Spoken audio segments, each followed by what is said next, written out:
It's showtime! Woo!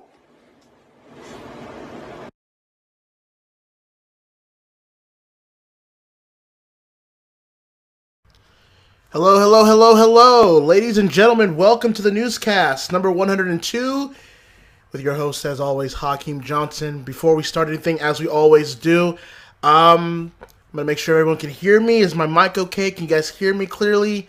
You can't go wrong with an EDP meme, really. You can't really go wrong with that. So I'll let the chat catch up to see if they can hear me and if it's all good. So let's give it a couple of seconds here. Let's see. Let's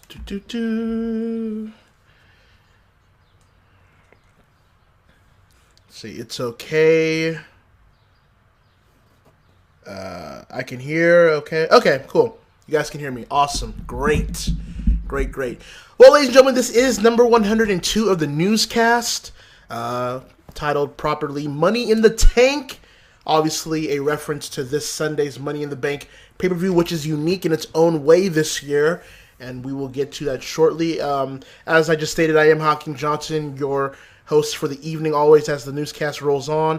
As you can see, our links down there. Follow us on the Facebook.com/TheKeemcast.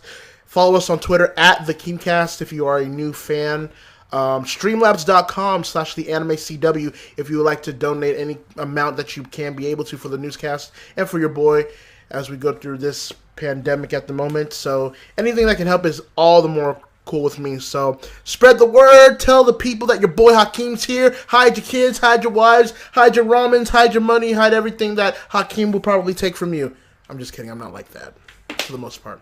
Anyways, yeah, so I know a lot of people are surprised with the Newscast today, and you know, a lot of things have happened since the previous Newscast, number 101, where we were talking about the coronavirus and how it's been affecting wrestling shows and even really life in general, whether it's WWE, AEW, UFC, who's also having a event this weekend, tomorrow, I believe. So that'll be a test for them as well. So we'll talk about that, I believe, during our questions and comments section. We've got a lot to talk about. We got to talk about the Money in the Bank preview coming up this Sunday. The disappearance of one big dog in Roman Reigns. We'll talk about that. AEW being fined by Baltimore, Maryland, the Maryland State Commission for their match with Omega and Moxley at Full Gear, and how that was implicated. And we will get to your questions and comments as well. So let's not waste any time, folks. Let's get to the meat and the grits and the tough tits. Let's get to it. So, anyways, enough talking for me. It is Money in the Bank. It is coming up this Sunday on the WWE Network, and I'm sure also on traditional pay-per-views as well. We've got the match card, and I'm going to go ahead and try to switch it right now. By the way, I want to just kind of, it's a little bit off topic, but I just kind of want to reference it a little bit. But, so apparently, Uncle Jun Akiyama from All Japan fame, obviously, is heading to DDT to work as a guest trainer sometime soon. He says he wants to teach the next generation of wrestlers of what he learned from the likes of Giant Baba and his other people like Masawa and so forth and so forth. And I just retweeted something like, NXT Japan died, so DDT could live. And, you know, it's hard to really upstart NXT Japan when this pandemic is going on, I'm sure, but I thought anyways that NXT Japan was going to be a mitigated failure in its own way. I just thought that NXT Japan was something that felt like an overreach from WWE and NXT for not understanding how that culture is down there.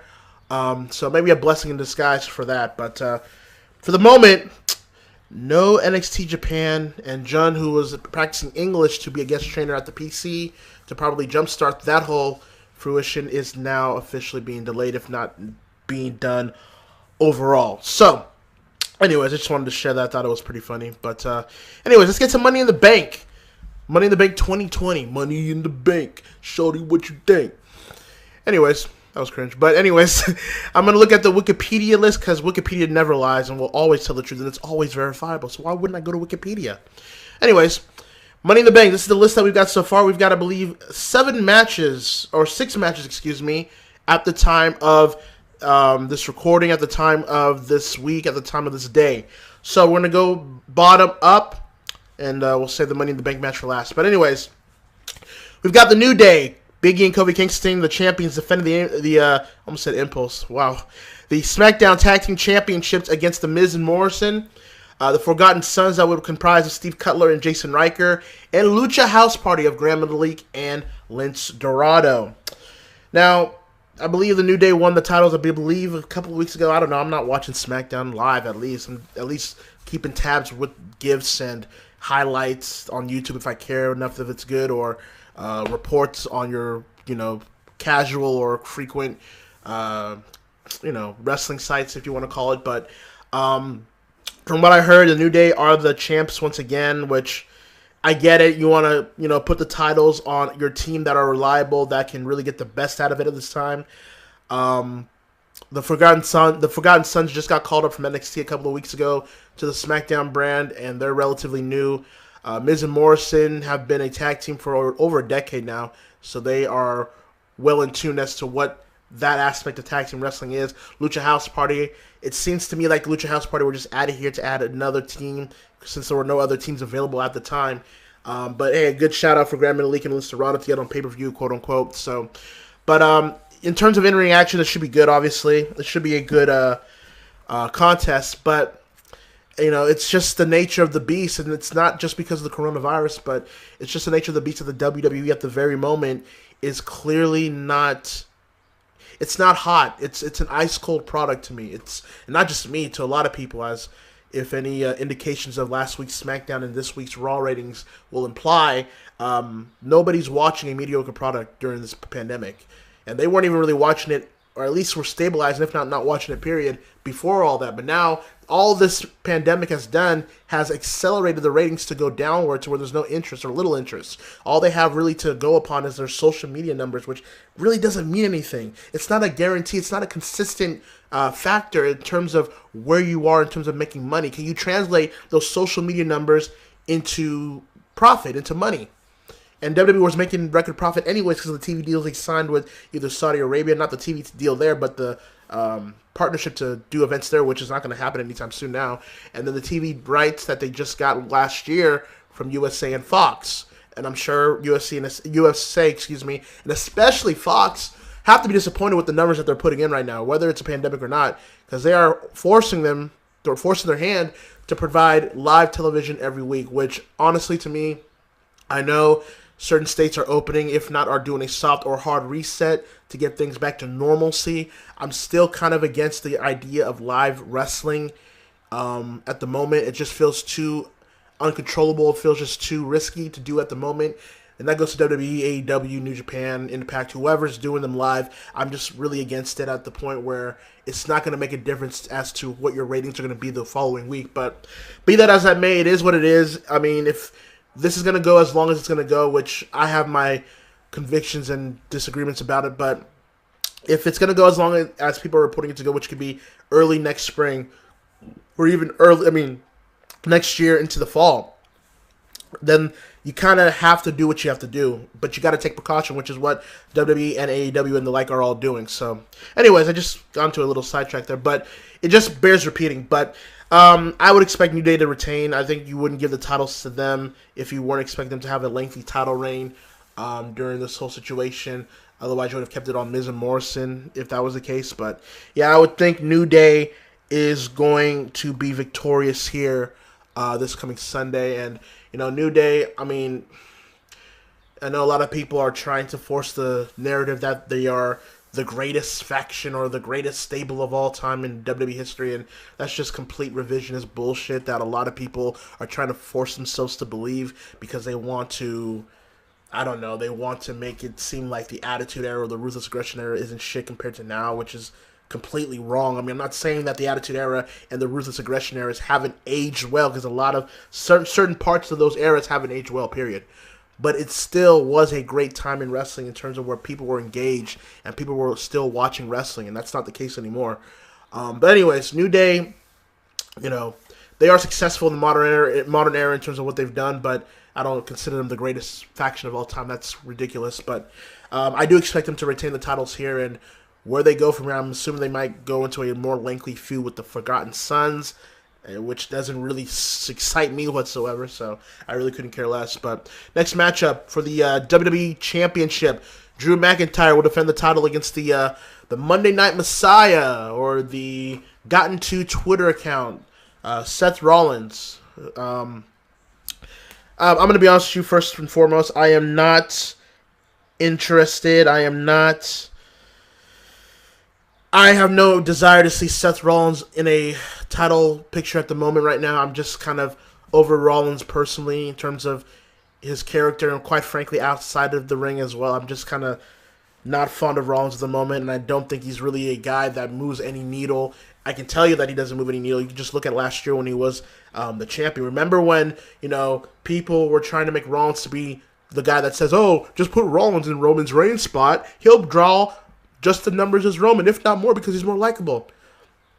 Always missing the fact that Seth Rollins doesn't have the presence of a star. He doesn't have a presence of a top guy either, and as a top champion. And last year proved it. His run in 2015 proved it. Seth Rollins is not a good world champion. It is what it is, but I don't expect him to win here. I give WWE a lot of flack, and deservedly so, and I don't care what drones say about my criticism about WWE. They are valid, and they're going to continue to be valid until the WWE changes course. I don't hate them. I don't wish them to go out of business, but I will call them out, and I will address them kindly and likely, or in between, in terms of when they do something wrong, mediocre, or shit. And that's where we're at right now. So don't blame me. Blame the company that you guys all worship, even though they try to release employees during this pandemic when they're having record profits. Anyways, I will give WWE credit here. They have done a good job with Drew McIntyre since winning the title from WrestleMania. They have really built him up as this badass that can defeat anybody with one Claymore kick, which is what you need to do with a top world champion. You can't just have this guy, and let's be honest, before the Royal Rumble, before him winning the title, Drew McIntyre was just basically in a plateau. He basically was doing 50-50 trade-offs with people like Roman or Elias or, I think even Rollins himself or Cedric, Styles. He wasn't really doing anything that would propagate you to think he would be a world champion this year. But credit to them, they stuck with him at the Rumble. They made him look like a beast against Brock. They stuck with him ever since, despite the record ratings on Raw dropping, and honestly, that can't be Drew's fault. There's a lot of factors that go into that, despite it dropping, but there's a lot of factors that go into that. I think Drew's done a serviceable job for the hand he's been given. I wish there was a crowd that could really just parlay what he's done and how he's really been an ambassador, or one of the ambassadors for the company. If you want my opinion, I am liking the Drew McIntyre title reign, so I do think he will retain. He better retain, because I don't think people are ready for a Rollins world title reign again. Hell no. I can even feel it through the chat. I can feel it through the internet. I can just feel it. No one wants to see Rollins with that world title at the moment. I think Drew's just fine. Who he will feud with down the road afterwards, I have no idea. You could go with Styles, but I don't know with that at this point. You could go with Andrade being the U.S. champion, do a champion versus champion feud.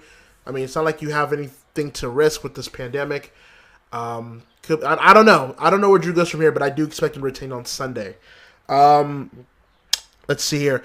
Bayley versus Tamina for the WWE SmackDown Women's Championship. Bayley defending the title against Tamina. Yeah, this is more the likes of we're at a pandemic. Let's just put in whoever we can that would normally not go in there under normal circumstances.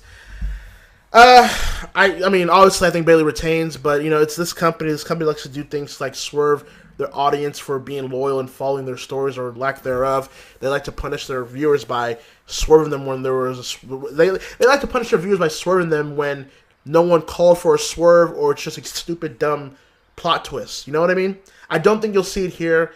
I think they're clearly building on a Bayley-Sasha title feud heading to SummerSlam, although who knows if SummerSlam's even going to take place at Sasha's hometown in Boston.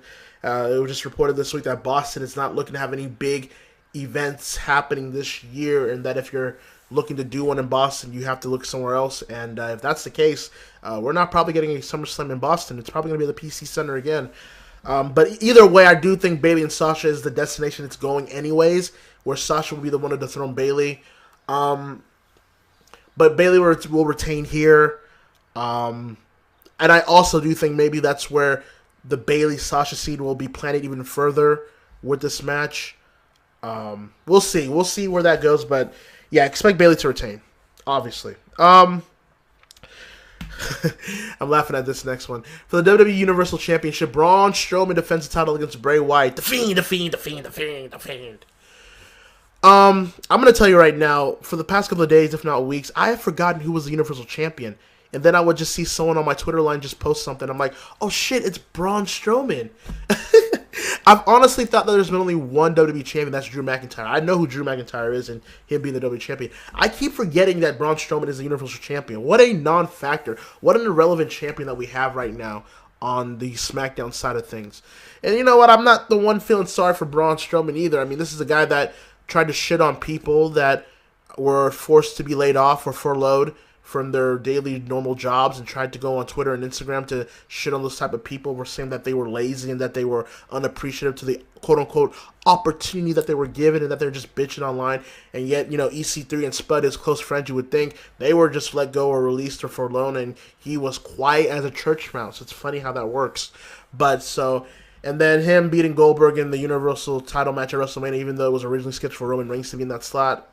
Braun Strowman hasn't done shit with the title. I'm going to be honest with you. Braun Strowman hasn't been any different since winning that title. Now, the thing here is...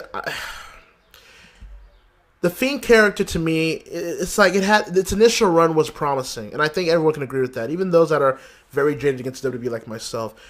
Thought, okay, you know what? You know, this Fiend character has promise, it has legs. It better have legs because this probably will be Bray Wyatt's last, you know, go around being a top player. Because if this doesn't work, then I don't see Bray ever being a top guy again, or at least a consistent one. So, and you know, I said my piece about the Firefly Funhouse match. I wasn't particularly much of a fan of that match as I was with the Boneyard match, but I did think that was better than what we got with Edge and Orton or even Ciampa and Gargano. But I do think... Here's what I'm thinking. Ideally, you would think Braun retains here because he just won at WrestleMania. He's a monster, quote-unquote. You have to start treating him like your monster champion. But then I think about it, it's like, well, Roman's not there. Bray will lose if that's the case. Who else do you have? Unless I'm drawing a blank. And maybe the chat can maybe post a name for me as in terms of who could it be or who possibly could it be. But who is there left? Honestly. This is how you can tell I don't follow WWE like that anymore. Thank God, honestly. But who else in that title picture can Braun Strowman feud with after Bray Wyatt if Roman Reigns is going to be gone for a while? Shit. Yeah, well, someone posted King Corbin. Oh, my God. That's exactly what we need during this pandemic, during the summer, as a world title feud. Braun Strowman versus King Corbin. Ugh. You can hear everybody's remotes simultaneously click to the next channel. But, yeah, it probably will be Corbin. Ugh. But I do expect Braun to retain, and I do think this will be a long-term feud because of the story behind it, because of their history with one another. But I don't care, and I know some of you guys don't care either. It's just, Braun Strowman, to me, you should have pulled the trigger 3 or 4 years ago with Braun Strowman as a world champion when he could have been able to defeat Brock Lesnar at No Mercy in my hometown of Sacramento, by the way. That's where you should have pulled the trigger.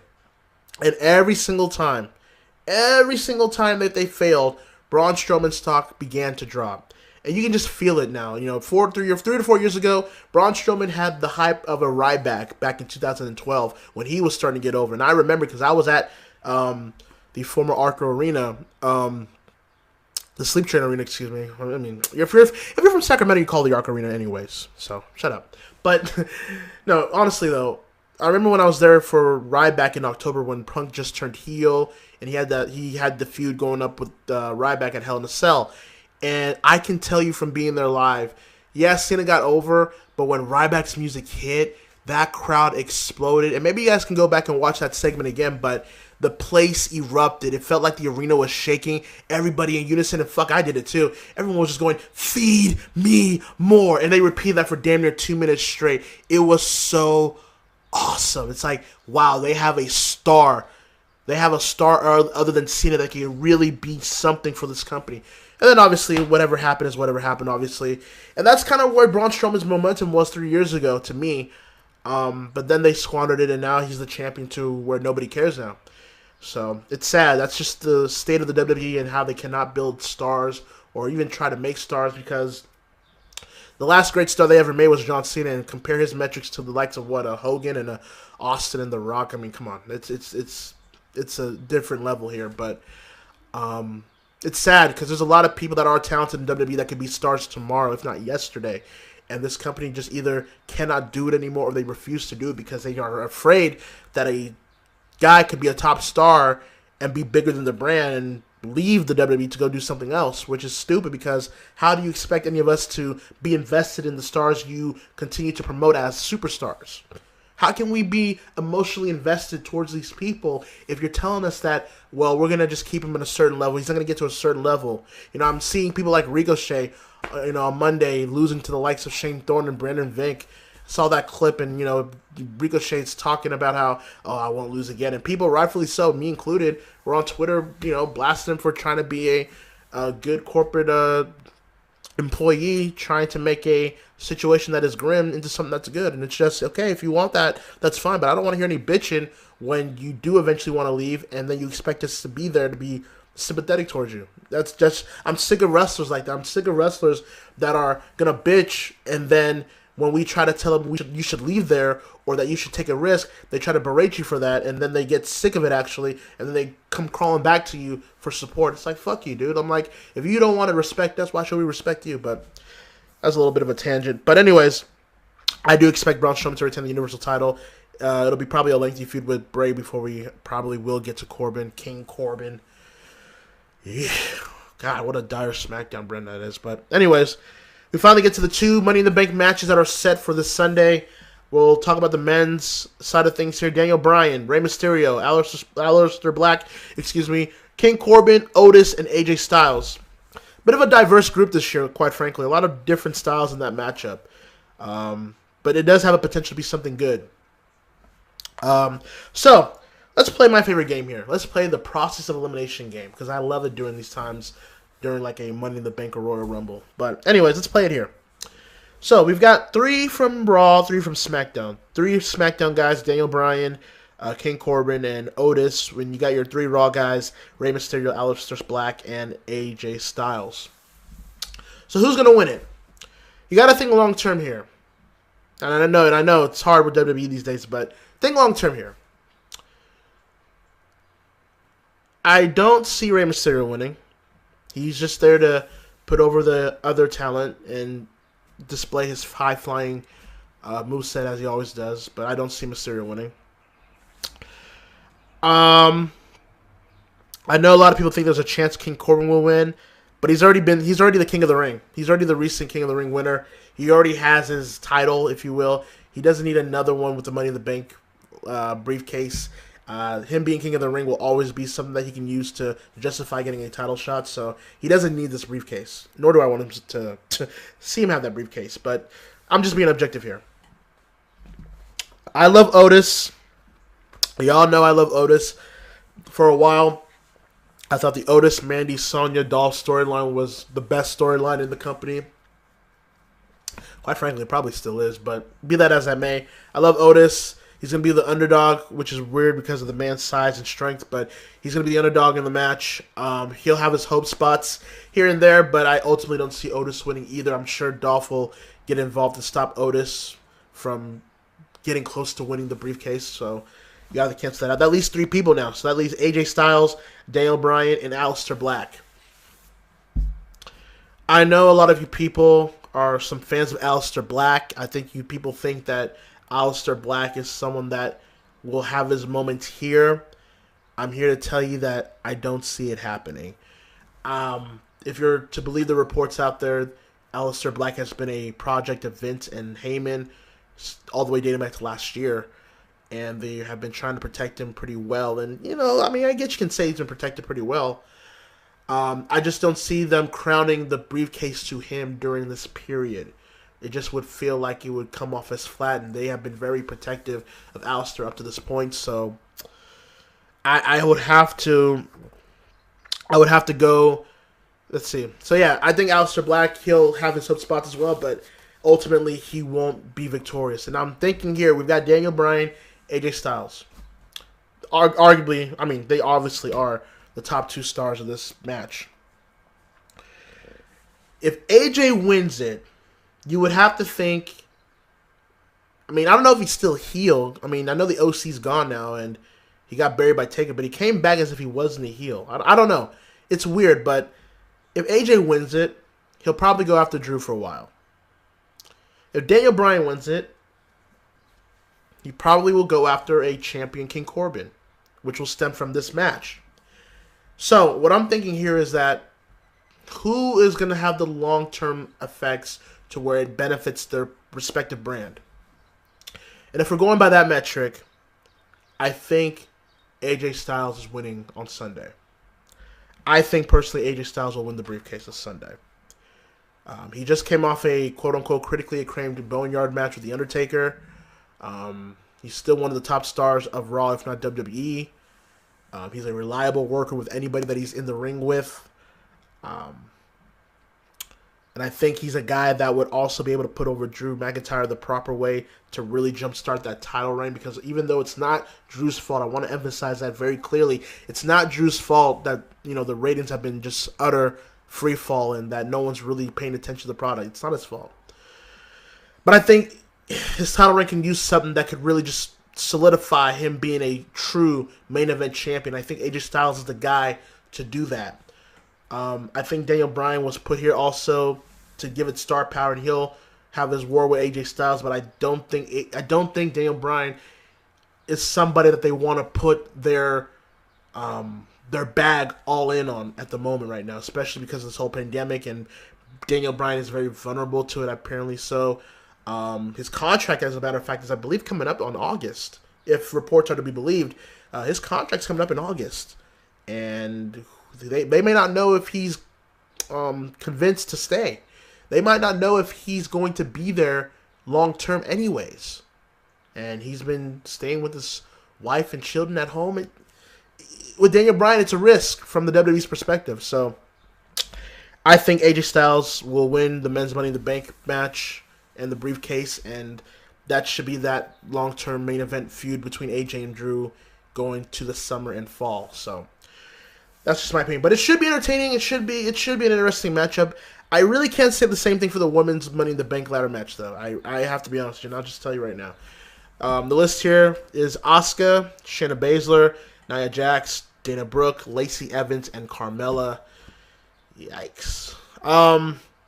Again, you've got your 3 from Raw, Asuka, Shayna, and Nia. Your 3 from SmackDown, Dana, Lacey, and Carmella. Okay. Here's the deal. Let's play process of elimination again. Now, Becky Lynch has been advertised to appear on Raw this upcoming Monday, so it'll be the Monday after Money in the Bank. Edge and Orton will be there too as well. You can tell that the WWE are panicking with their ratings. They're bringing back Becky, Edge, and Orton all in one night to add to that Money in the Bank pay-per-view bump that they are expecting to get, which isn't guaranteed. But so here's the deal. I don't see Dana Brooke winning. Because here's the thing. Let's just get it out the way. I said earlier that Bayley and Sasha will probably be the SmackDown Women's title feud heading to SummerSlam in the summer. So that's already set. So nobody from SmackDown, in my opinion, is probably winning it.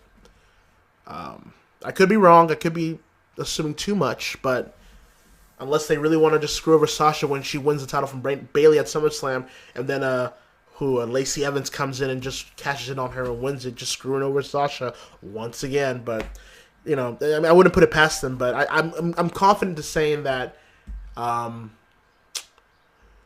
nobody from SmackDown, Carmella, Dana, or Lacey, are winning the briefcase. So it goes to Raw. Asuka has her work cut out for her this Sunday. I'll be honest with you. Asuka is somebody that is obviously the best in-ring worker in this match. Someone that has feuded with Becky this early year and last year, as a matter of fact. She's no longer women's tag team champions with Kairi Sane.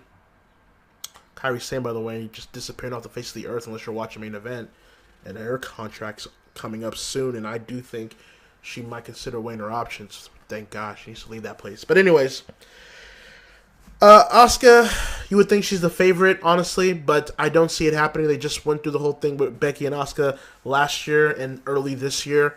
I don't see them going back that well for a third time in such a short order, which would leave you to Shayna and Nia. I know a lot of people think Shayna's going to win the briefcase because of the match at WrestleMania not being quote-unquote finished.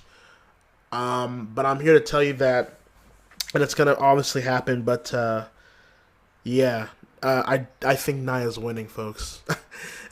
And it hurts me to say that. It hurts me so much to even say that. I don't want it to happen myself personally, but I do think Nia's winning this whole match. They've been building her up as a monster. They have made it very clear that they want to rebuild her as this destructive force. And she's clearly being there to be the muscle, the giant of the match amongst a sea of short people compared to her. And honestly, again, Nia doesn't have to cash in the briefcase now. So that means Becky and Shayna can still happen within that time frame to where Shayna beats up Becky too much. Becky maybe beats Shayna for a second time, but Shayna afterwards beats Becky down too much to where Nia does cash in, which would make no sense because Nia is a monster, a big monster, and her cashing in as a coward would defeat the purpose, but whatever, as expected. But my point being is that the Nia-Becky thing goes back all the way to Survivor Series 2 years ago, which jump-started the whole man gimmick that we have now with the accidental or to maybe other people deliberate punch Nia gave to Becky that caused her to bleed. That feud never really got started or explored, and I think during this whole pandemic, WWE is looking to afford the risk of going there to where they can just get that out the way now, so that way they don't have to worry about it down the road. Because I can see the marketing behind it. Oh, it's gonna be Becky's biggest challenge yet. Literally, that bitch is fat. I don't know about the last. I don't know about the last line, but the point is that I've been sour on Nia as of late, and I've kind of been sour of Nia for a while. She's very reckless, and I think the worst part, even compared to that, not only is she reckless, she doesn't care that she's being reckless. She's even now adopting that whole actual recklessness as a gimmick, as a character, to work the marks, to work the workers, to work the fans, because the fans are stupid. This is the type of stuff WWE and their employees sometimes do to insult the fans' intelligence. This is the type of things that they do to condescend to you people. And not all of you, but some of you still will defend this company down to the taint of their crack to think that they are anything different than any other company outside in the real world. This company released over 20 people in a pandemic while making record profit to where they didn't have to release them. And yet people will still defend them. It's whatever. It's like if you're gonna support us, if you're gonna support a scummy business, which let's be honest, wrestling in general is anyways. But be honest at least and be consistent in supporting this company for all the scummy shit that they do. So Nia being cringe and being completely unaware of what she continues to do in the ring and outside of it is adopting this whole recklessness character as some sort of heat magnet, even though there's no fucking crowd in the first place to do it, so it's stupid on her end. But regardless of all that, I do think Nia will win the Women's Money in the Bank briefcase, and she'll cash it on Becky once the timing is right. But that is your Money in the Bank card for this Sunday. I'm gonna just tell you right now, look, but continue to expose themselves as nothing but. They're just stands and losers. But be that as that may, I can give credit to WWE when I play one type of environment. So it's fun in that aspect. But the whole promotion of it all climbed the corporate ladder. As I just mentioned, you just released certain staff and wrestlers from their contracts because you couldn't afford the fact that you can address your shareholders the next week that you have a problem in terms of the way revenue is starting to come in, even though you made record profit anyways. Just the whole promotion of it all just kind of leaves me on a sour note. Kind of like how they fired Drake Maverick, but yet they still want him to wrestle NXT matches even after being fired, and there's no guarantee that he'll be brought in to stay for the remainder of his contract. It's scummy shit. There's no way I can say it otherwise. But yeah, I mean, Money in the Bank will be this Sunday. I other than the Money in the Bank matches, honestly, I have no interest for anything else. And I think WWE realized that, so that's why they built the pay-per-view around those two Money in the Bank ladder matches in particular, and everything else pretty much is undercard shit, including the world title matches. They're pretty much all undercard stuff. So it's a smart strategy in that sense, but it just leaves people to think I'm really gonna take a Sunday off to watch a Money in the Bank match that has only really two matches to deliver, and they better deliver, especially that women's Money in the Bank match is rough. NXT and SmackDown. Let's talk about a superstar that I just mentioned prior, but isn't here at the moment. The big dog himself, Roman Reigns. So, let's talk about the Roman Reigns guy. Let's talk about him.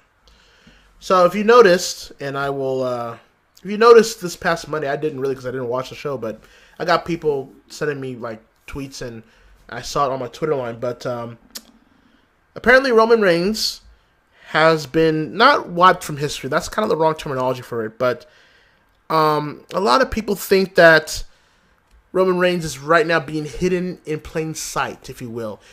There was a clip that highlighted WrestleMania 31 where the famous Seth Rollins cashed in to become WWE World Champion in a match against Roman Reigns against Brock Lesnar. And they did it to where Rollins came in to cash in, curb stomped Brock, they faded out, but you can hear the audio of 1, 2, 3, and then they fade back into the Rollins celebration at the end. No clear shot, no clear reference to Roman Reigns in that video package at all. Which, when I saw that, I found it very odd, because why would you want to do that? And also, you know, I guess people also said that the Make-A-Wish videos that they have been promoting recently, there have been no signs at all of Roman Reigns as well, even though Roman Reigns has been considered one of the top wishes within the WWE and in the entertainment business. So that's also weird. And, you know, I gave them the benefit of the doubt. That, you know what, I think a lot of people are overreacting. I think it's just more so the fact that he's right now being quarantined, whether for health reasons or because of other people saying that, you know, his wife just gave birth to his twin daughters, I believe. And congratulations once again to Roman Reigns for new life into the Anoa'i family, by the way. So congratulations to the big dog in that sense. But basically, Roman Reigns is trying to keep apart from WWE at the moment to try to help his family and his community, and with his health issues as well.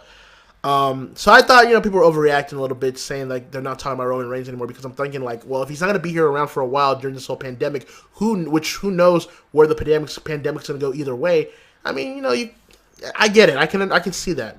But now we're talking about past history being ignored now. We're now talking about the fact that they didn't show Rollins curb stomping Roman and pinning him to become the champion.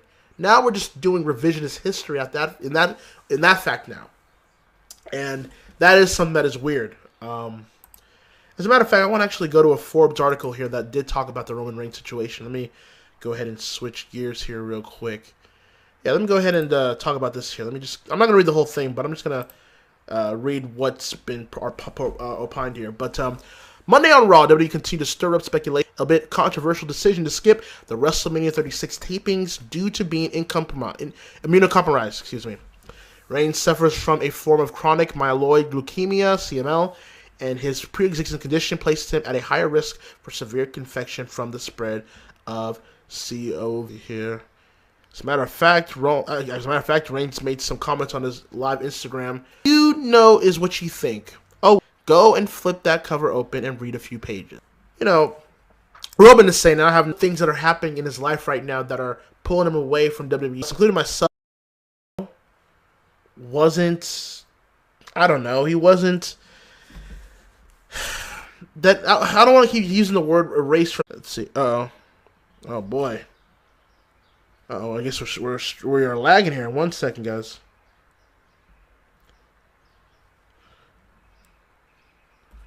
Let's see here. Okay, can anybody hear me? Let's see. Let me go ahead. Ass. What is going on here now? Hold on. We're doing.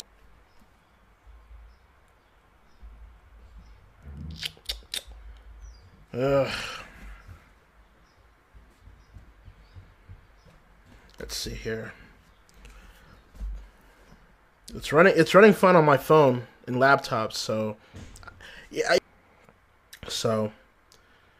Yeah, everybody. Okay, so everyone can hear me fine. That's cool. So again, YouTube streaming, just the whole YouTube layout as of late with the YouTube Studio, it's just utter shit. They just change so many things that did need to be changed, and the things that we actually want change for, they just don't do it. So it sucks. Let me see here. Are we good? We're almost done here anyways. I just wanted to address this AEW situation here, but let me go ahead and just make sure everybody's okay. I don't want to make sure everyone's struggling here. Okay. Move forward again if there's Okay, let's try this again. All Elite Wrestling has just been hit with a $10,000 fine for the unsanctioned Lights Out match contested by Kenny Omega and Jon Moxley at Full Gear last November. The official order from the Maryland State Athletic Commission was posted to Twitter last night, confirming the fine, and it was tweeted by this loser, Christopher Cruz, some nobody announced from the 90s that did some work that nobody cared about. He's had a knack for trying to snitch about certain things because he's one of these old boomers, these old farts that want to bring the tradition of pro wrestling back in an era where the pro wrestling landscape has completely changed and that he looks like a dinosaur for talking about such things because he doesn't understand the way the business has evolved and changed for a lot of fans. Anyways, he doesn't like how it's ran, doesn't like the way it's presented. He's just one of those guys. He's a Jim Cornette, but even worse. At least Jim Cornette will say it. It will say it fine here. Anyways, you can see here on the browser here that this is the consent order that was attached. I'm not going to read all of it, obviously, but it is real. Unfortunately, it's legit. Let's go here. Let's see. Per the order, AEW has been fined for the performers suffering lacerations that brought blood into the ring, violating state laws relating to professional wrestling and other related activities. Specific mention of foreign objects like the baseball bat wrapped in barbed wire and a tool dragging a bar be violated within 30 days, which is basically a month. Not exactly a monster fine for a man of Tony Khan's resources, but this all seemed very archaic. The match was brutal, sure, but not even a true death match with the blood loss minimal. Madness. And that's the basic gist of all that. It's some shitty announcer, some shitty boomer from the 90s in wrestling that's trying to make a name off of AEW's success, that's trying to find clout and attention to try to steer AEW to a path of where they're going to suffer, which every company is suffering anyways. This is typical old school carny bullshit from people like him that have not realized that the business has passed him by and that fans of that era no longer exist in the fandom of today. These are the type of people that will continue to make professional wrestling a mockery within the eyes of people in the real world and in the entertainment business, because wrestling, as much as boxing has its issues, as much as the likes of NASCAR and MMA may have their issues, there's a reason why people mock professional wrestling. I just saw a comedian, I think his name is Tom Segura, he mocked professional wrestling, although I think a lot of people were gotten to with that because he's a comedian. He's going to joke on everything about wrestling. It's not exclusive to pro wrestling. So I think a lot of people need to back off and realize it's just a comedian doing comedian shit. But this is different. This guy isn't a comedian. This guy is barely a wrestling guy. He's just somebody coming around trying to snitch on others that are trying to enjoy entertainment. And like the article said, and I can't believe I'm siding with what a culture here of all this, but it wasn't like it was a true CZW Big Japan death match or FMW death match. It was just a hardcore match that had some blood. What is that different from any other, company, past or present, that have done the same thing? It just comes off as typical backstage politics and typical carny politics from these old fucks that don't understand that the business is different, the business is inconsequential to what they used to do, and that the business has passed them by to where they look now irrelevant, out of touch, and senile. And that's the best way I can put it, ladies and gentlemen. That's the best way I can put it with this whole thing. It's just like, look, there's many things you can criticize and fault AEW for. It's funny, a lot of people on Twitter would like to try to make me seem like I'm some sort of AEW mark, which I'm not. Just because I prefer AEW to WWE doesn't mean I'm a total mark to where I can't ever criticize AEW. There are many things you can criticize AEW about. Hell, initially when AEW first started last year in January, I was one of the many people that were criticizing it harshly. I was one of those people that were criticizing it heavily to think, oh, it's just another money mark promotion. It's just another vanity project for the Elite before they actually eventually go to WWE. Oh, it's just Tony Khan trying to be the next Dixie Carter. I used to think all those things. And then AEW slowly but surely started proving me wrong to where now it's like, you know what? I was wrong.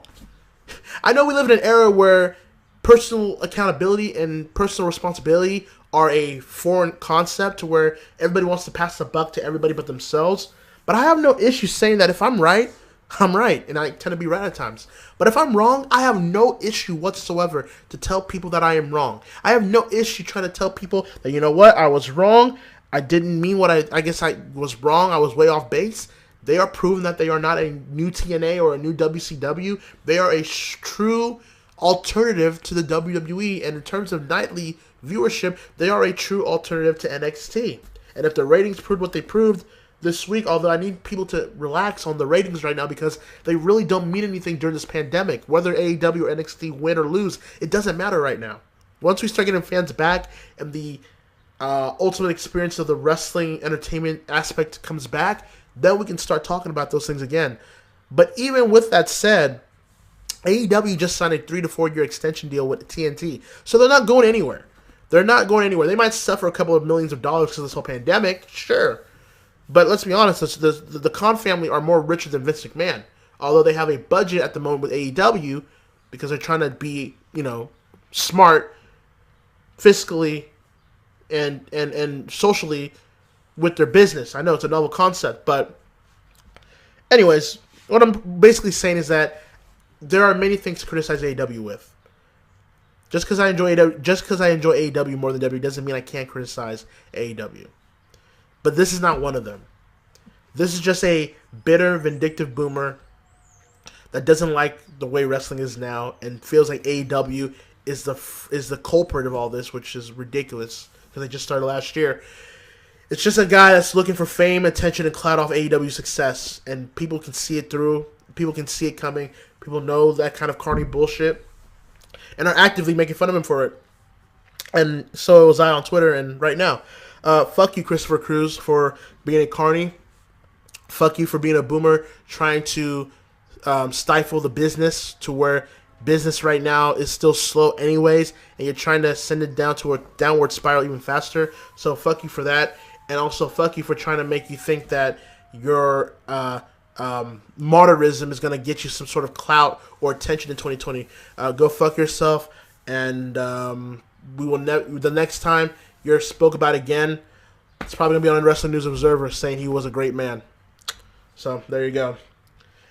So, there's my little rant there. So anyways, yeah.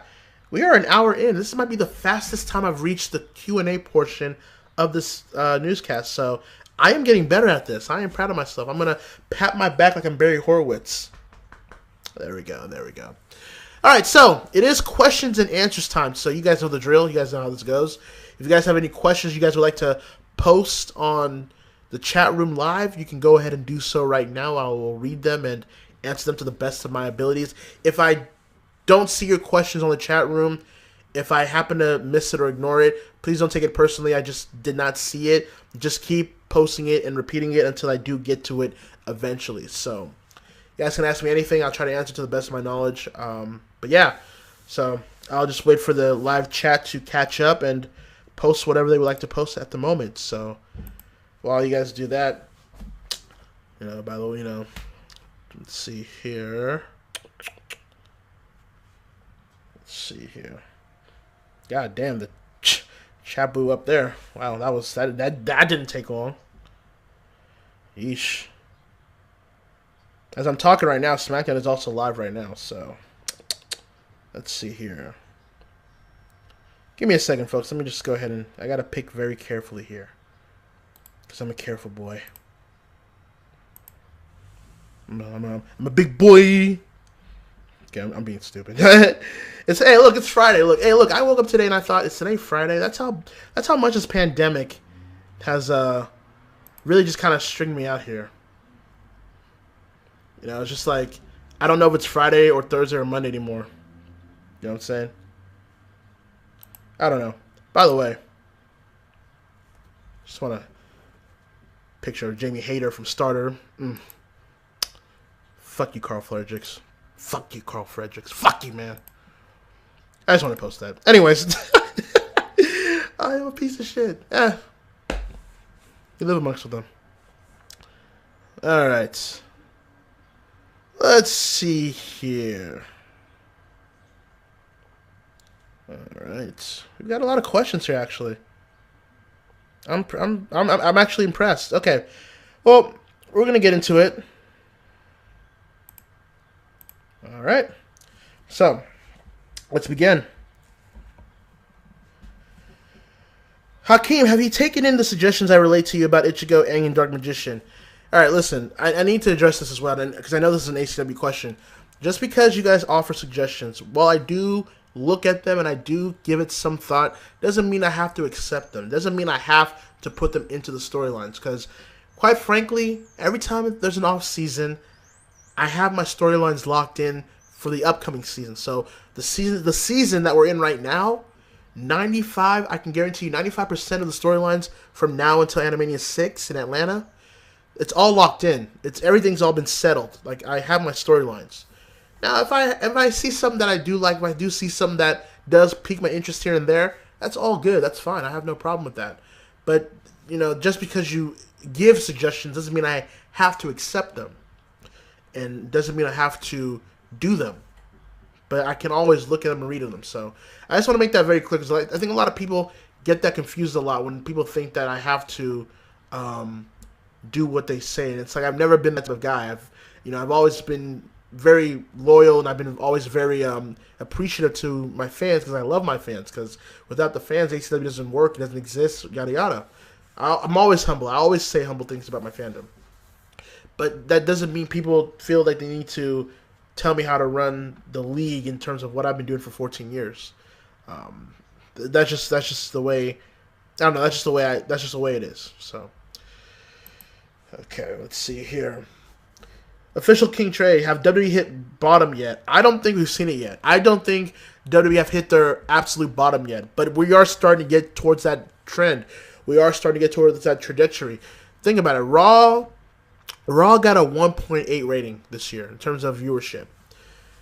I mean, in terms of the viewers, only less than 2 million watched Raw on a record low. Actually, I think it was 1.6 million viewers for Raw this week. And then 1.8 viewers for SmackDown last Friday. It's terrible. I can't imagine USA, and I can't especially imagine Fox being happy with those numbers in demo when they paid him for a certain amount that they aren't reaching right now, pandemic or not. But we haven't hit bottom yet. If they don't change something soon, we're going to see a lot more record lows from Raw and SmackDown in the near future. I'm telling you that right now. Let's see. Hey, Hakeem, did you see that EDP says that John Cena ruined the WWE? I did see that. Look, I love EDP, obviously, if you can just see from the beginning of the newscast earlier. He's one of my favorite kind of guys I follow on YouTube in terms of comedy and action and memes that are done right, and not the ones that are forced, like a lot of other YouTubers, if you will. But yeah, I saw that, and I got the notion. I get the notion because a lot of people thought, after the Rock and Austin era and Triple H doing his reign of terror during that period, that Cena, although he was a big star, he was the last big star that they really put their effort into. He just simply wasn't the top guy like people think he is. He's not Rock. He's not Austin. He's not Taker. He's not Hogan or Savage or Warrior or Andre. He's not even Bret Hart and Michaels when they had their record lows as well.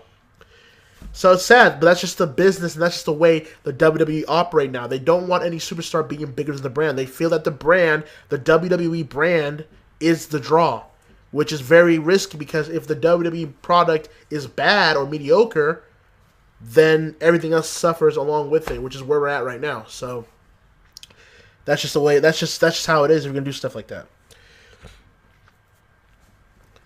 How do you come up with storylines for ACW? Well, it's funny because, a lot of people watched. I want to reference something. XL 100 was last week, which has done gangbusters. XL 100 just reached over 1,000 views within a span of last week. So thank you very much for everyone watching the live stream. Hell, the 3 XLs that we've done this season have reached over 90 viewers. I believe this week's XL got a little bit over 100 viewers, and that's for a non-mega event. That's crazy. So thank you guys very much. It just shows that we are garnering new people. We're garnering new fans this season that aren't aware of ACW or never were aware of ACW, but then saw and thought, oh, it's cool, I want to check it out.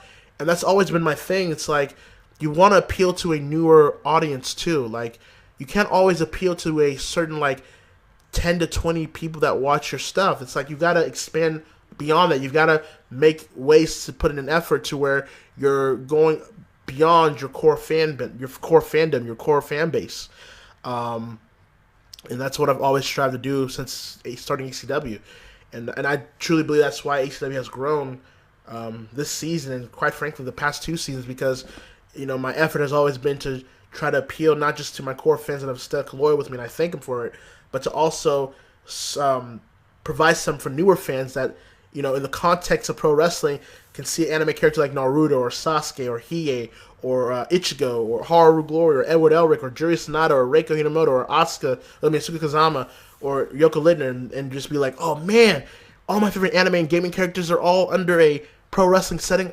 Cool, let me check it out. And that's how that stuff happens. So, when I think of storylines for ACW, some of them are of my own creativity, but also, I like to watch, stuff from WWF, WCW World Class, the Territory Days, even some modern stuff like AEW, obviously New Japan.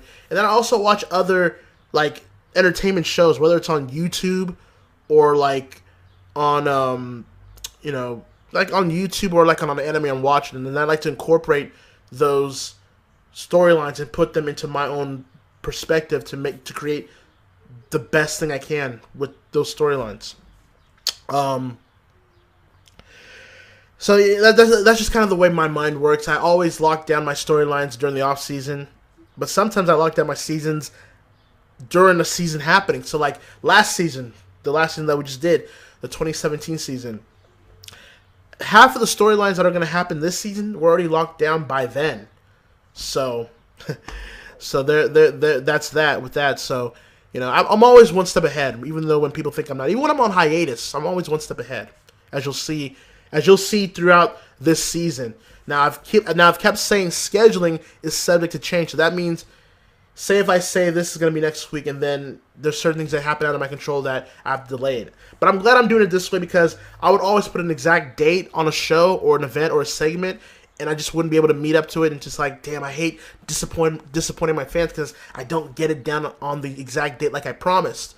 So I'm being a little bit more ambiguous. I'm being a little bit more vague in terms of the dates that are set. So if say for Fusion, if it doesn't come on next Friday, although that's the plan is to get Fusion for next Friday. But if I don't, then I can just say, okay, well, let me just do a couple of things so it can be maybe for Saturday or Sunday instead, or maybe even next week beyond that. So I'm just trying that, and so far it's helping me. It's helping my mental capabilities so much more better. It makes me breathe a little bit more better. But I'm going to just tell you guys, for you old fans, and especially for you new fans, this season of ACW is going to be a roller coaster ride. So buckle up and make sure you brought a lot of popcorn. Let's see here. Is Naruto good or bad in ACW? I think you're meaning if he's a heel or face. He's a baby face. He is Mr. ACW. He is the perennial babyface of ACW, and he is the current Impulse World Champion. Hey Hakeem, since sports is making a slow comeback, will NFL do good in this pandemic? I think any sport at the moment will take whatever they can get at this point.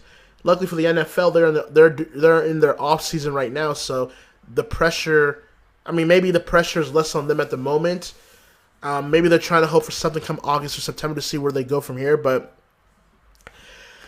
I think whether it's no fans or a small capacity of fans with social distancing, I think a lot of sports, including wrestling, will take whatever they can get at this moment in terms of trying to bring people back in slowly but surely during this whole crisis. And I think in the NFL, I think they're making plans. Obviously, they're trying to make a lot of gestures of making players and staff and coaches and owners comfortable to do a full season under these circumstances. So we'll see how it goes, but I think that's the mindset of a lot of people. Let's see here.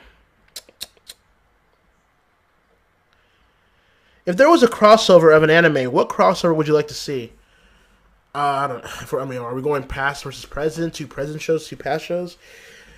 I mean, I guess the obvious one would be Naruto and My Hero Academia. That would be probably the obvious crossover. But, I don't know. Maybe, you know,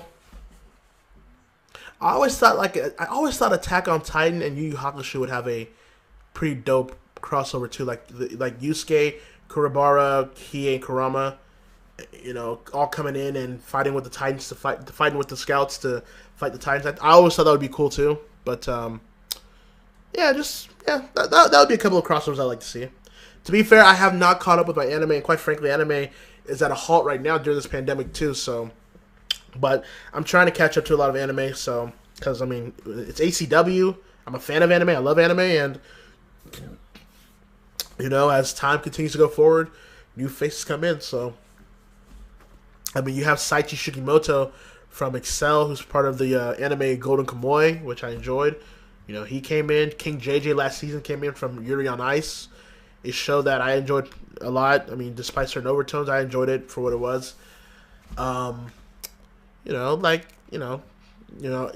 there's new faces coming in, a lot of spots are going to be contested. So, let's see here.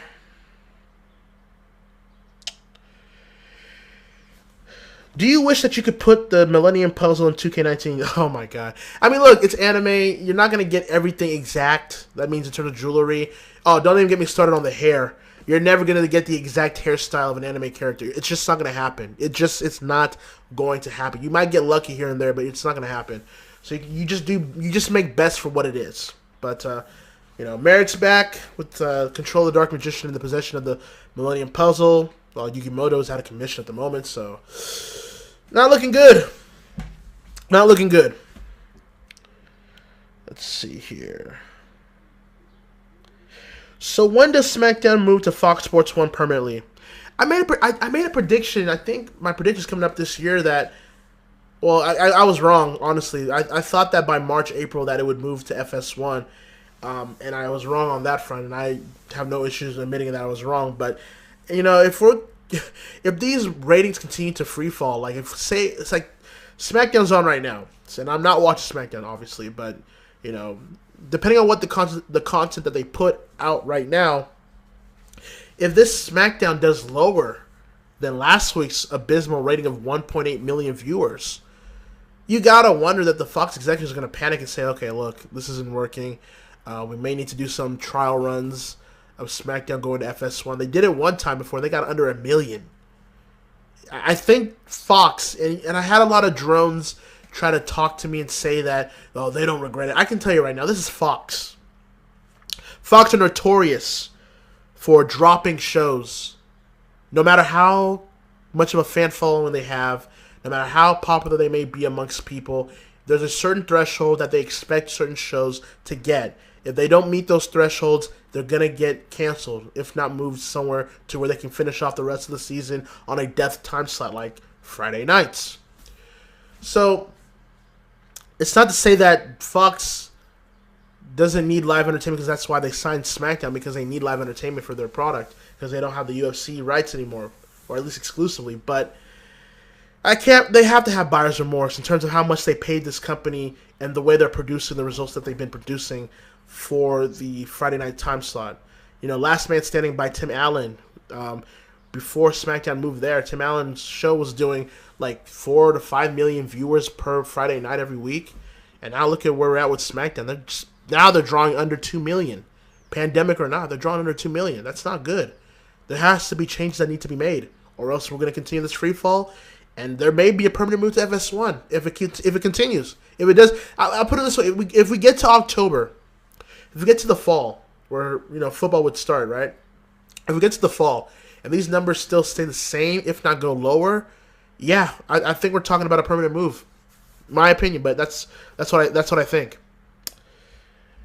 Let's see here. Hey Hakeem, have you been seeing the series Dark Side of the Ring? It's really good. The episodes of the Von Erichs, Chris Benoit, and Bruiser Brody were really good. I have been watching Dark Side of the Ring. That Vice have been making, and I have my issues with Vice in certain positions, but I mean, in terms of wrestling, I couldn't give a shit what their position is about certain things. So, but yeah, anyways, Dark Side of the Ring, I have been watching it. It's been a very entertaining watch. I have watched the Chris Benoit ones. The Chris Benoit one was tough, very tough. It was a two-part episode too.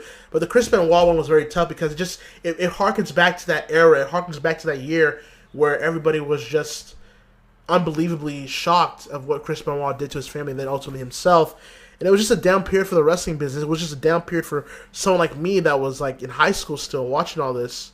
Or not even high school, middle school watching all this.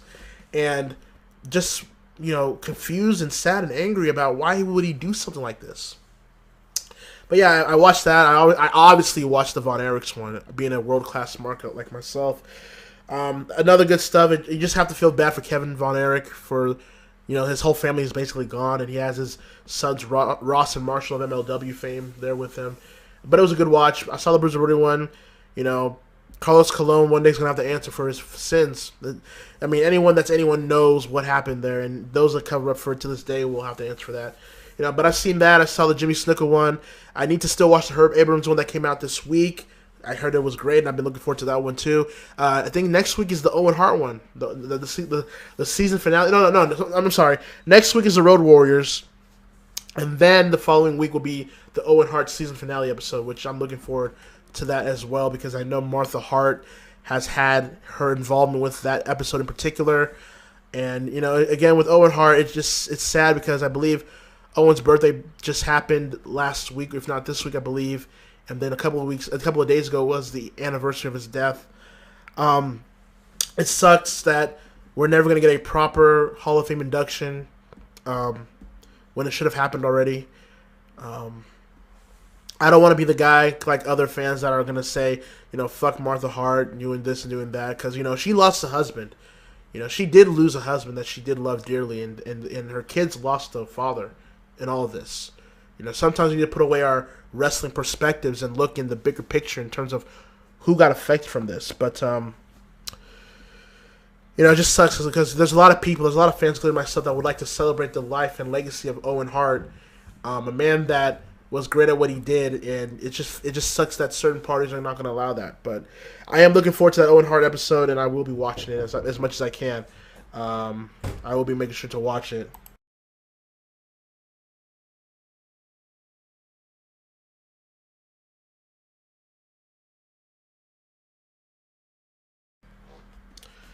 Let's see here. Are you caught up with anything? In terms of like CAW, I've been watching a few CAW shows. I want to give a shout out to Hit Kid, by the way. I believe his episodes, his WWE league that just debuted last night happened, and I was watching that live as well. So congratulations to him for getting that out there. I know a lot of other leagues out there this weekend, if not these past couple of days, have been putting out some content. SCW is going through their tournament right now. VWF is looking to start things up again. UWO making a comeback of all comebacks. My man Donnie Mike from the past, who's been a part of other live AECW shows as of late as well. So shout outs to him. You got your CCLs. They're gonna have their Adrenaline live show. I believe it's 3 hours too tomorrow night after Impulse. So make sure you guys check that out. DCA is getting ready for their whole. DCA is getting ready for their promotional show with CCL, as long as the 7th anniversary show as well. So a lot of ACL's back, UCWL's still out there. UWL's making a comeback, obviously not just for the VWU, but also for us as well. ACW for UWL Rush. Call All Stars is getting things set up for Call All Stars 12, which I will be a part of their Hall of Fame ceremony. I've been inducted for the Hall of Fame there this year, which is a great honor for me, alongside with Brandon Wolf and Eddie Mack himself and Carmen Cortez. So pretty solid lineup. Congratulations to those guys as well, and I'm very honored to be a part of the the Hall of Fame. It's funny because I never expected to be doing ACW this long. I'm gonna be honest with you. I never thought I would get this far with ACW. I thought, you know what? Let me pop up the Day of Reckoning 2 on the GameCube, record with my camera, and see what happens. And I guess people actually started, and I guess people loved, what I was doing with my shitty camera and all that. So, and you can hear my parents and my brothers in the background yelling stuff. So it's like people apparently enjoyed that during that time of YouTube. So, and it's all culminated to where it is today. So I mean, it's been a wild ride, in every sense of that word. But I want to thank all the fans from the past and the present, and hopefully in the future, for supporting ACW all these years, for 14 years. Give or take some hiatuses here and there. But I want to thank all you guys. I want to thank all you guys for watching ACW throughout all the years. It really makes my heart feel great. It makes me feel like I have done something and accomplished something with what I love doing. So thank you. Thoughts on the recent criticism of Brody Lee getting an AEW World Title shot? Yeah, so this past Wednesday on Dynamite, which I finished watching this morning, which was a great show, by the way, which was entertaining as hell. You know, you had your street fight, the epic street fight with Matt Hardy and Kenny Omega versus Sammy Guevara and Chris Jericho, that golf cart hit and run, which will go down as one of the greatest memeable moments in modern wrestling history, in my opinion. Just great stuff. But, yeah, Brody Lee, look, if you've been following AEW and you actually know how the ranking system works, this makes sense. If you look at the recent rankings, Brody Lee is tied with Lance Archer and I believe is it Kenny Omega? I could be wrong, but it's Kenny Omega, Lance Archer, and him, Brody Lee, being all tied for, I think, 4-0 in terms of undefeated streaks.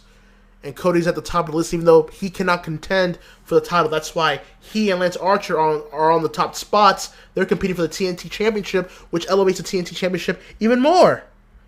I know, novel concept, right? It's crazy how this works. But Brody Lee being the challenger is fine. I have no issues with it. You know, a lot of people have tried so hard because they're either contrarians or e-drones or just people that want to make sure this company fails. They have been trying so hard to make Brody Lee, this new Brody Lee character, being a fail or a bomb, which it isn't. Brody Lee has been nailing it out of the park with his promos. He has been a good fit for the Dark Order. He's been giving the Dark Order new life in general. No disrespect to Evil Uno and Stu Grayson, but that was the guy they needed to make that faction more of a threat, even more something to be intimidated about. And they've done a great job for it. So it's just a lot of people trying to make up a fuss about something that means nothing. But, yeah, I have no issues with it, with Moxley and Brody Lee being the world title match at Double or Nothing 2. But Moxley, I mean, it's just gonna be a good it's gonna be a good transitional title feud for Moxley before he probably gets to MJF or maybe even a rematch with Kenny Omega. It helps Brody Lee to where he'll, if he loses, which I'm assuming he's gonna lose to with Moxley, it'll be a good way of him losing his mind if he loses, put it that way. But I have no issue with this, is what I'm saying. Let's see here. Let's see. What else do we have here? See if we got any more questions. This might be the shortest newscast I've done in a while. Let's see. Will Night Raid finally lose the tag titles this season? Who knows, dude? Everyone thought last season they were going to lose the tag team titles, and they didn't. They won back-to-back Animanias, retaining the XL tag team titles. Wave and Lubach, a lot of people are going to get mad at it, but it is what it is. They may arguably be, and I think honestly arguably is a misnomer at this point. I think to a lot of people that they are the greatest tag team in ACW history.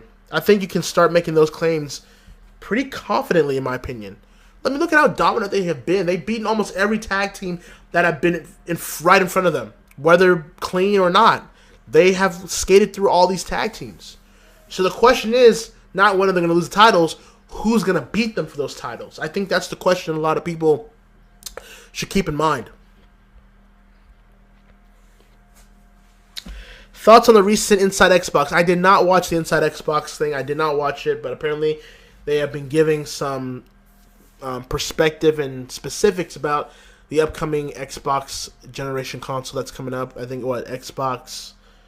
Damn it, what is it called again? Xbox Series X? Is that what it is? I don't know. Like I don't know, but yeah. But I didn't see it. You think Samus will ever stop being a Karen? Is she trying to be Anita Sarkeesian? I hope that's not what she's trying to be. You know, it's funny. Like Samus is arguably one of the greatest gaming icons of this generation, and she's a legend in CAW. I'm trying to figure out what the hell is she talking about in terms of, you know, who's oppressing her or who's saying that there's some sort of patriarchy in ACW and CAW to where she's not given the opportunities that she's getting. She's gotten opportunities in the past. She has been able to win and be a part of big matches, not just in ACW but in other leagues.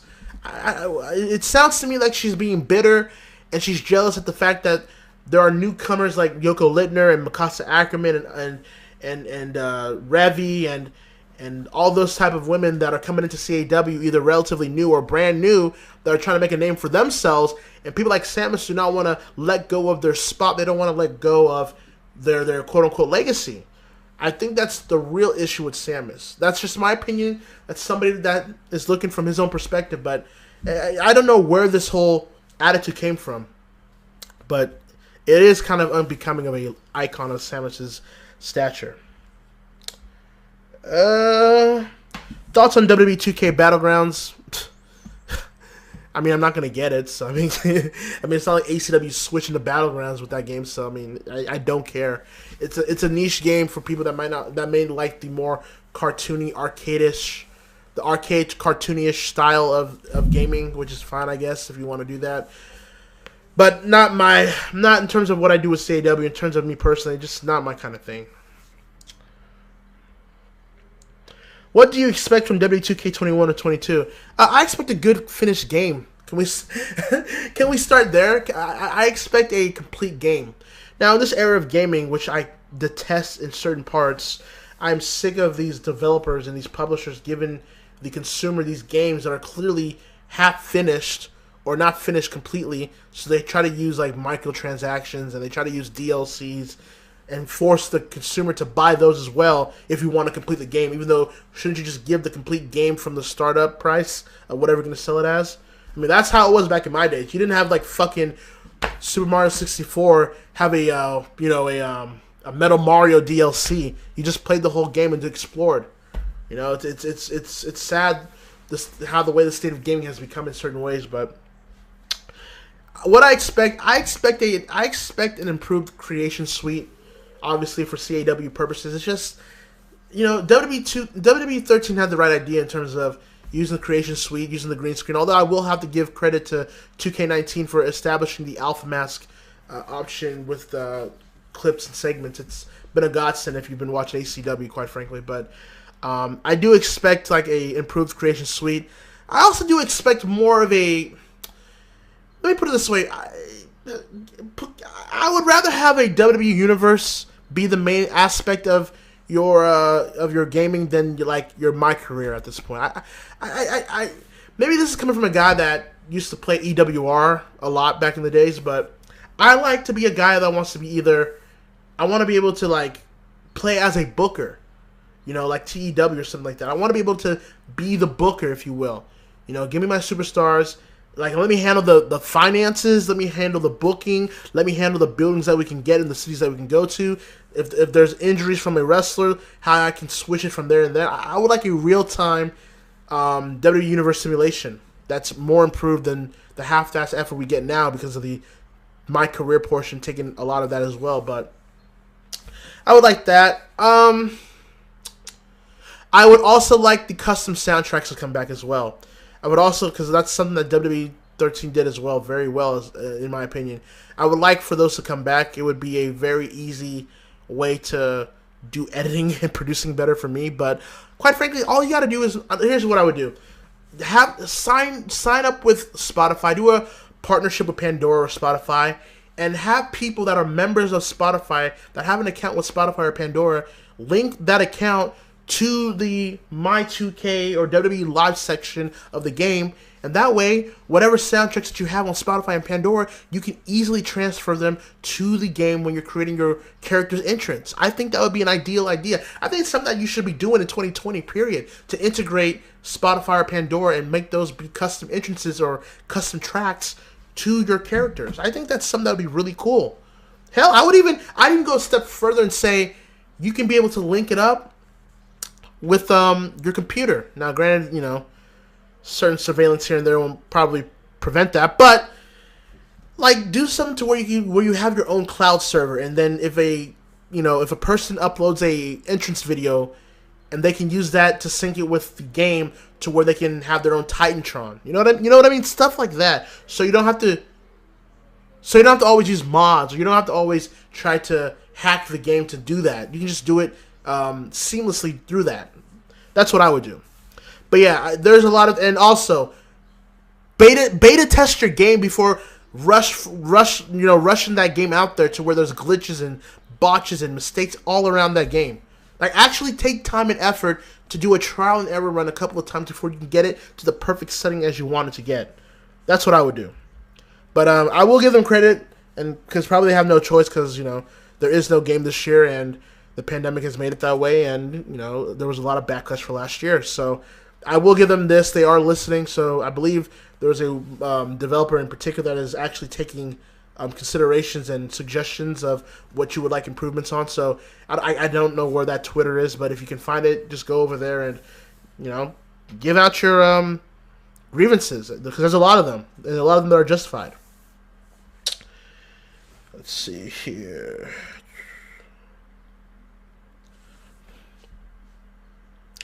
Have you ever considered trying to recreate or reimagine the lost season of ACW? I have a couple of times, but I ultimately decided against it because I don't want it to come off as revisionist history. And quite frankly, unfortunately now that those videos are seemingly gone forever, unless there's a super ACW fan back in those days, a super fan of ACW that downloaded all those episodes and clips back in the day, but they're gone forever at this point. But I ultimately decided against it because, look, it sucks that I don't have those clips anymore, but I don't want it to be where I'm rewriting history. I don't want it to be where it's like, and honestly, I don't even remember some of them at this point either. Like match for match, segment for segment, I don't remember them anymore. Now maybe one day we might do like a HCW special event to where we can have like the old school Excel from 2007, 2008, do a one-time only event, or from Impulse, or hell, we might even do a Turbo reunion if people would like that. If people would like to see that, I know Juke and my brother Juke popped up on Excel last week and this week during the live chat, and Ike Braun is still around, so it's not like they're gone. But if people would like to see a a Turbo reunion down the road, I wouldn't be against it. Let's put it that way. Let's see. The only thing you're missing on SmackDown right now is Sheamus versus Jeff Hardy and the women's tag match. That was very forgettable. Okay, well, yeah, that sounds like a snoozer. So, let's see. What was the inspiration behind the JSA? You know what? Save that question for another time. Because one day I'm gonna do like a live stream, not like a newscast, if you will, but a live stream that is a deep dive of the JSA storyline. Because I've never been able to really explain it in a deep dive, because there's a lot of things that went into that storyline and how it was all started and ended. Let me see. Spooky Pie? Yeah, save that question when we get to it down the road, because I do want to talk about the JSA storyline in a more deeper and broader sense of things. So I will definitely do a live stream one day about the JSA and how that all came to be, because I think a lot of people will be interested to see how it started, how it was created, how it was ended, how certain storylines were axed that were originally supposed to be on the storyline, and my pros and cons for it. So we'll one day do it. Thoughts of the new Inuyasha anime that's been announced. What? Wait. A sequel for Inuyasha's been announced? I did not see this anywhere. Are you pulling my chain here, dude? Why? Granted, I wasn't even like a big fan of Inuyasha like that either. But even though Morocco ruled, but why? The story's finished. I gotta look more into that because even I can't believe that. It's like, why would you even go back to that, even if it's a sequel? Hakeem, your thoughts on the Mortal Kombat 11 Aftermath expansion?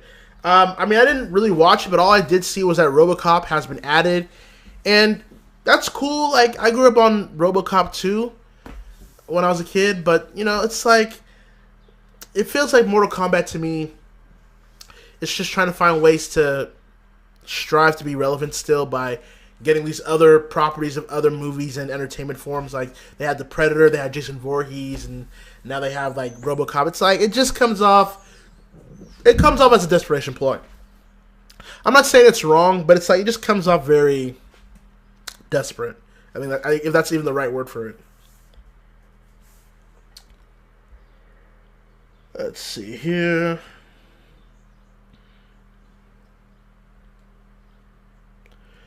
Oh, we're almost done here. We are almost done here. Cool. You ever play the Final Fantasy VII Remake? I have not played the Final Fantasy VII Remake. I haven't played it. I've been watching some Let's Plays of the demos and the walkthroughs and all that stuff. In terms of aesthetics and presentation, it looks beautiful. It looks fantastic. I'm not sure about the whole modern gameplay and structure of the RPG. Gameplay, but if you're a let me put it this way: if you're a Final Fantasy VII fan, let alone a Final Fantasy fan in general, you're gonna like the game because of the nostalgia and how they remake it to a modern era. But if you're not really a fan of Final Fantasy VII or the series in general, you might be a little wishy-washy on that. I haven't watched WWE for a while. Well, welcome to the club. It's I'm literally all I have left here is just gifts from TDE on Twitter, TV reports from your wrestling sites, and if there's some really good stuff, I'll watch a YouTube highlight here or there. But that's really it.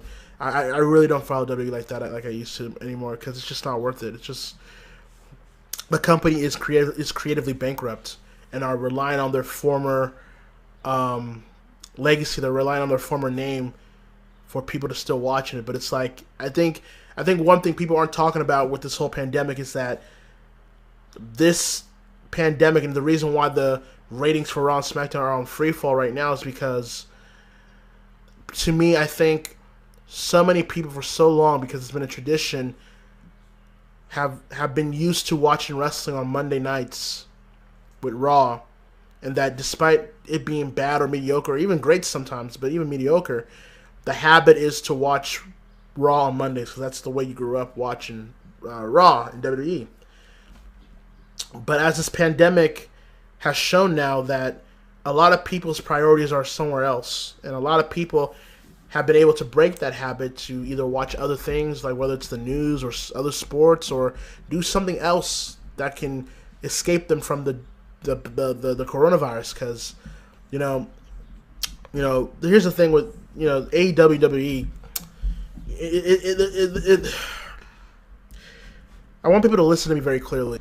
I watched AEW this morning because for a while, I think for a month now, I have not been watching AEW live. I mean, I don't watch NXT period anyways, but I haven't watched AEW live because the whole pandemic has kind of soured me on anything, sports or wrestling related. It just feels very depressing.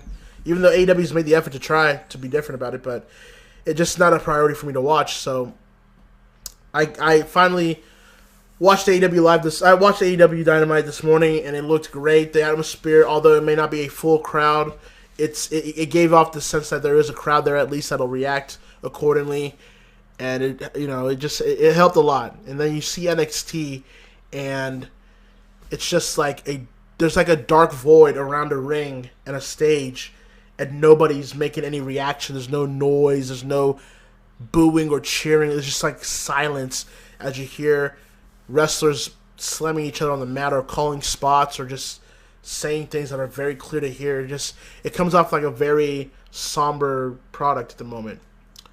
But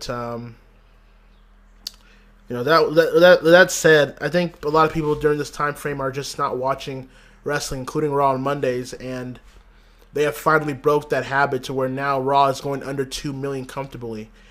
And the question now that WWE have to ask themselves, and quite frankly, a lot of other promotions like AEW even, and New Japan and Impact and ROH and a lot, have to ask themselves is, once this is all over with, or at least start slowly getting back to the things that they used to be, or try to, can we guarantee those people will come back consistently? I'm not talking about when they come back and they come back for like the first 2 or 3 weeks out of curiosity and then they just drop off again. I'm talking about, can we able to get those fans back consistently to where they stay back? That'll be the contested challenge for a lot of those promotions, in particular WWE. But that's just the state that we're in right now, unfortunately. So, there you go. Well, that looks like that is all the questions on the live chat there. I just wanted to put out a new newscast for all of you. Because Money in the Bank was coming up this Sunday, so I just want to give you guys my predictions. But that is it for the newscast. I know a lot of people are asking, where is episode 101? That episode, along with this episode, will be available this weekend on the Newscast channel. So every time we do a live stream here, we'll do a live stream here on the HCW channel. Then I obviously will private it, and then I will download it and send it to the Newscast channel and upload it so you guys can watch it on demand. So that's just the way things are going to go until I change things up here and there. But other than that, that is it for the newscast. Who knows when the next newscast will be, but it'll be probably fairly soon, maybe. Depends on how the climate of things happen in the professional wrestling world. But, yep, Money in the Bank is a Sunday. Next week, I will try to have Fusion out. But again, like I said, scheduling is subject to change. So the goal is next Friday. But if not, I will let you know beforehand that we are going to reschedule to somewhere else. And that's the way I'll just let it be known. So... but it'll, put it this way, it'll be done this month. It'll definitely be done in May is what I'm basically trying to get at here. So just stay tuned about all that stuff. Just put your faith on your boy Hakeem, or Thick Keem apparently is what I've been called lately. So, hey, when you're curving all in the right places, you can't be mad at the haters because the haters hating. But all right, it's clearly time to go.